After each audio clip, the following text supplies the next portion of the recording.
Exam के time पे IQ से ज्यादा मैटर करता है EQ। तो एग्जाम में प्रेशर में आकर के, एंजाइटी में आकर के आप एकदम से ब्लैंक आउट हो जाओ। Let's go!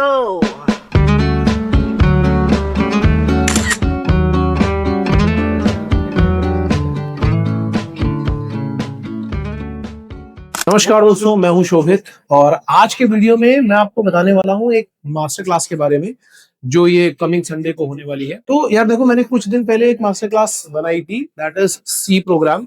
और मैंने आप लोगों को बताया भी था कि हम लोग इमोशनल अवेयरनेस पे काम कर रहे हैं। इमोशनल अवेयरनेस पे काम करने का मेरा अपना एक रीजन है, क्योंकि हमारे यहाँ जो भी स्टूडेंट्स हैं, मैक्सिमम नंबर ऑफ स्टूडेंट्स कैसे हैं जो एवरेज बच्चे होते हैं या अबव एवरेज, बिलो एवरेज, मतलब आप समझ सकते हो कि पीसीएम 60-70% जिनका आ रहा होता है वो बेचारे अपनी लाइफ में ऑलरेडी बहुत ज्यादा स्ट्रगल कर रहे होते हैं। और मर्चेंट नेवी में जाने के लिए अब कंपटीशन पहले से थोड़ा सा बढ़ चुका है।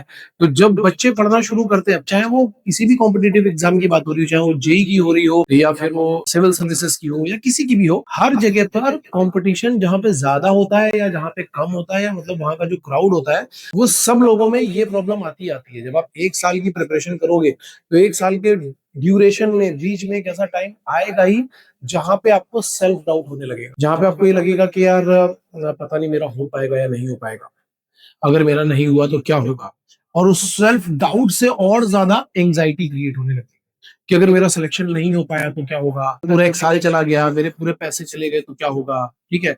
उसके अलावा कई बार प्रोक्रेस्टिनेशन, चीजों को आगे पुश कर देना कि आज से नहीं कल से पढ़ूंगा, यार आज तो बहुत फ्रस्ट्रेटेड हूँ, आज तो कुछ समझ में नहीं आया तो सो गए। तो होता क्या है कि जब प्रिपरेशन कर रहे होते हैं तो गलतियां बहुत सारी होती हैं। कई बार क्या होता है कि कोचिंग इंस्टीट्यूट्स जहाँ पे आपने बहुत सारी फीस दे दी है या जहाँ पे आप कम फीस के चक्कर में घुस गए हो, ठीक है, अब वहां पे हो क्या रहा है कि एक ही क्लास में 50-100 बच्चे भर दिए गए हैं, हर बैच का बच्चा एक ही क्लास में घुसा हुआ है। और जो टीचर है भाई, टीचर के ऊपर अपना एक अलग प्रेशर होता है कि उनको सिलेबस कंप्लीट करना है।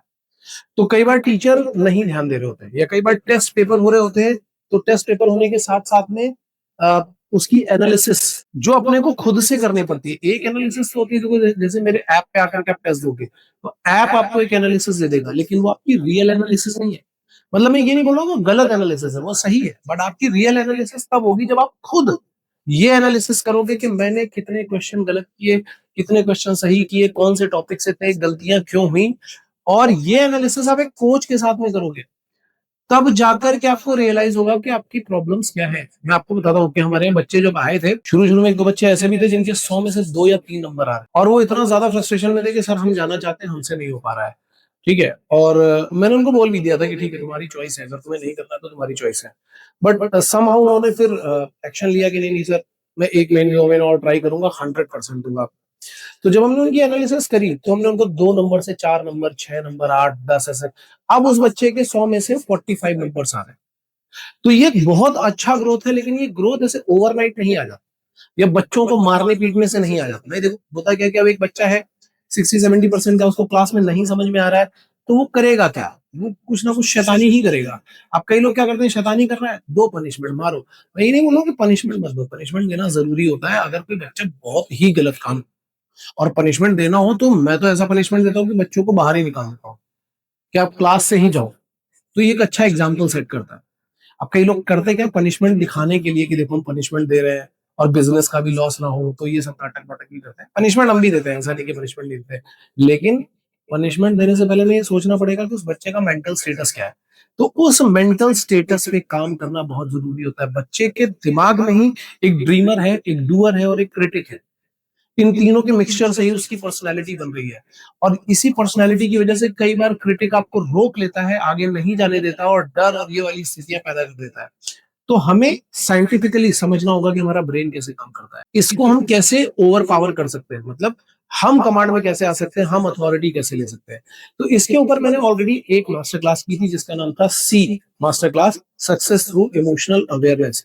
और यही सेम मास्टर क्लास, सेम जो पहले करी थी, काफी सारे लोग अटेंड नहीं कर पाए थे, जिनका कहना था कि सर हमें दोबारा से अटेंड करनी है, और उसकी कोई रिकॉर्डिंग भी नहीं थी। यही सेम मास्टर क्लास हम दोबारा कर रहे हैं इस संडे। टाइमिंग वही रहेगी 11 बजे। आप जाकर के वो मास्टर क्लास एक बार गो थ्रू कर सकते हो, देख सकते हो। क्यों मैं ऐसा बोल रहा हूँ, क्योंकि इस संडे के बाद, मतलब 14 सितंबर के बाद 21 को, यानी 21 सितंबर को हम इसी मास्टर क्लास का सेकंड पार्ट लेकर के आएंगे। अब इस मास्टर क्लास में हमने काफी सारी बातें करी हैं कि हमारे अंदर जो ये सेल्फ डाउट जनरेट होता है, प्रोक्रास्टिनेशन जनरेट होता है, एंजाइटी, वरी, ये सारी जो प्रॉब्लम जनरेट होती है, कैसी पर्सनालिटी की वजह से जनरेट होती हैं, इनको सॉल्व करने का क्या तरीका है, जब हम नेगेटिव स्टेट में पहुंच जाते हैं तो नेगेटिव स्टेट से पॉजिटिव स्टेट में आने का क्या तरीका है, ये सारी की सारी चीजें इस मास्टर क्लास, अगर आप ऑलरेडी ये मास्टर क्लास अटेंड कर चुके हो तो दोबारा से करने की जरूरत नहीं है, या अगर आप एक बार रिवाइज करना चाहते हो तो डेफिनेटली कर सकते हो। ये जरूरी इसलिए है क्योंकि इसके बाद जो सेकंड पार्ट आएगा, ये ऐसा पहले भी हो चुका है, जब हम मास्टर क्लास के फर्स्ट और सेकंड पार्ट लाते हैं ना, तो कई बच्चे बोलते हैं सर हमने फर्स्ट वाला तो देखा ही नहीं था। तो भाई एक तरीके से आप देखो ये पूरा रिवीजन मास्टर क्लास है।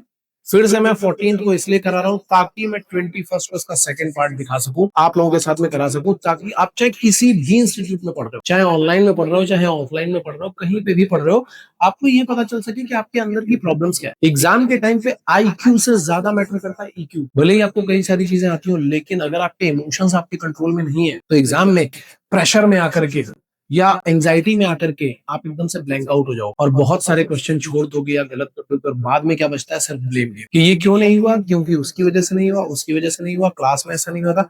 हो सकता है कि ये सारी चीजें सही भी हो, लेकिन ब्लेम गेम सही चीज नहीं है, क्योंकि एक साल खराब हो जाएगा, पैसा खराब हो जाएगा और करियर तो खराब हो गई होगा। तो मेरा सजेशन ये है कि एक बार इस मास्टर क्लास को जरूर अटेंड करो। और हाँ, इस मास्टर क्लास का प्राइस है, इस मास्टर क्लास का प्राइस है 20 रुपीज, जो आपको पे करना पड़ेगा।